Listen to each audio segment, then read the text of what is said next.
सांख्य योग का वर्णन है। दुखेषु अनुद्विग्नमनः सुखेषु विगतस्पृहा वीतराग भय क्रोधा स्थिति पुनरुच्यते। भगवान कहते हैं ये हमारा जो मन है इसको चित्त वृत्तियां विचलित करते रहती है। ये मन हमारा एकाग्र नहीं हो पाता।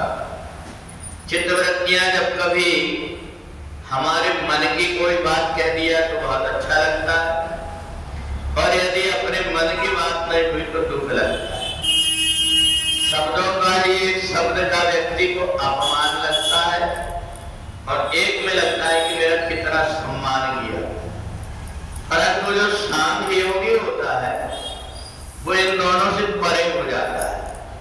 दुखेषु अनुद्विग्नमनः, जीवन में दोनों प्रकार की चीजें आती, सुख भी आता दुख भी आता। तो जो व्यक्ति दुख में विचलित नहीं होता और सुख में फूलता नहीं, उसकी चित्तवृत्ति शांत हो जाती है। और जब तक कि चित्तवृत्ति शांत ना हो हमें अंदर से शांति नहीं मिल पाती। अशांत से कुता सुखम, अशांत व्यक्ति को सुख नहीं मिल पाता।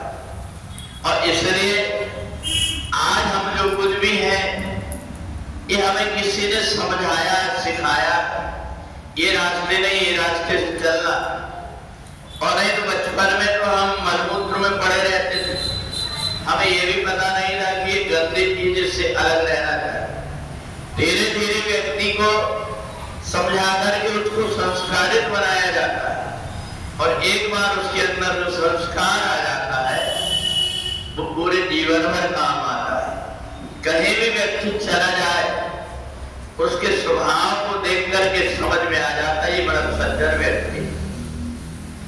तो इसलिए वीतराग भय क्रोधा स्थिति पुनरुच्यते।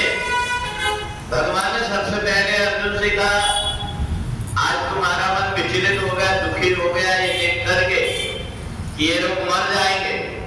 और मैं तुमसे पूछता हूं जिसका जन्म हुआ है उसको एक न एक दिन मरना पड़ेगा कि नहीं मरना पड़ेगा?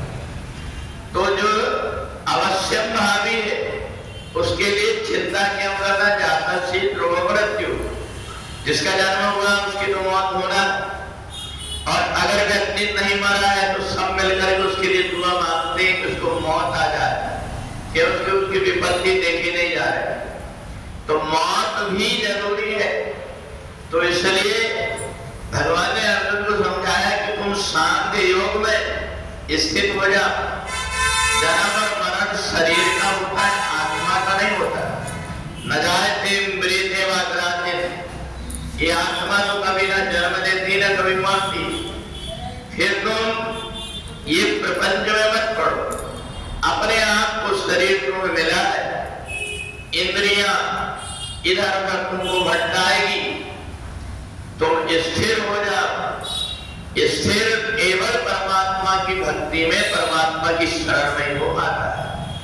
अगर किसी मटके में घड़े में छेद कर दो एक तो भरा हुआ पूरा पानी बह जाता है। परंतु उसी मटके को घड़े को दो चार छेद और कर दो और भर करके पानी के अंदर रख दो, उसका पानी भरा रहता है, खाली नहीं हो पाता। इसलिए आपूर्वाण वदन्त पृष्ठम समुद्रमा प्रसन्ति यद्वत्, वो पूर्ण ब्रह्म परमात्मा में जाकर के मिल गया। तो सांख्य योगी वही होता है जो सुख दुख को परे करके अपने आप को संस्कारवान बना करके अपने आप को ऐसा व्यवहार बना लेता है कि मेरे व्यवहार से किसी को कष्ट ना हो। इस प्रकार से धीरे धीरे अपनी आदत बना लेता है। प्रत्येक व्यक्ति में कुछ न कुछ बुराइयां होती, इन बुराइयों को जब छोड़ा जाता है धीरे धीरे तब जाकर के अपने अंदर अच्छाइयां होती है। और यही भगवान ने अर्जुन का दुखी मन देख करके विषाद योग के कारण सबसे पहले उसको स्थिर करना बताया कि तुम्हारी चित्तवृत्ति अगर स्थिर हो जाएगी फिर तुम इधर उधर भटकोगे नहीं। क्योंकि जीवन में कई प्रकार की उथल पुथल अच्छे बुरे समय आते रहेंगे। इसलिए जो समझदार व्यक्ति है वर्तमान में जीना सीख लेता है, भूतकाल और भविष्यकाल की चिंता छोड़ करके अपने आप को परमात्मा में लगा करके परम आनंद में रहने लगता है। बोले वृंदावन बिहारी लाल